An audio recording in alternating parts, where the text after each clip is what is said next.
সবচেয়ে ছোট মর্যাদার মানুষের অবস্থা কেমন হবে? তখন আল্লাহ তাআলা উত্তর দিলেন, সে হবে সেই ব্যক্তি যাকে সবার পর জান্নাতে প্রবেশ করতে হবে। যখন সে জান্নাতের দরজায় আসবে, দেখবে জান্নাত ভরে গেছে। সে বলবে হতাশ হয়ে, হে আল্লাহ, আমি কোথায় যাব? জান্নাতে তো জায়গাই নেই। তখন আল্লাহ তাকে সাবধান করে বলবেন, তুমি কি রাজি আছো যদি তোমাকে দুনিয়ার কোনো রাজাকে যা দেওয়া হয়েছে ততটা দিই? সে অবাক হয়ে বলবে, হ্যাঁ হে আল্লাহ, আমি রাজি।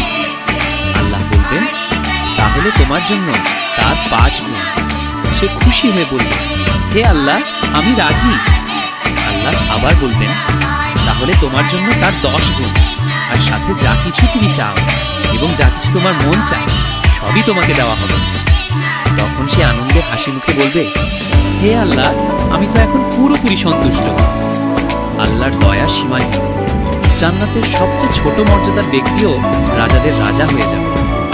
বান্দা আল্লাহর কাছে চাইলে আল্লাহ তার কল্পনা আরো বেশি দান করে। হাদিসের সনদ সহিহ মুসলিম, কিতাবুল ঈমান, হাদিস নং 186। শেয়ার করে দ্বীনের কথা পৌঁছে দাও সবার কাছে।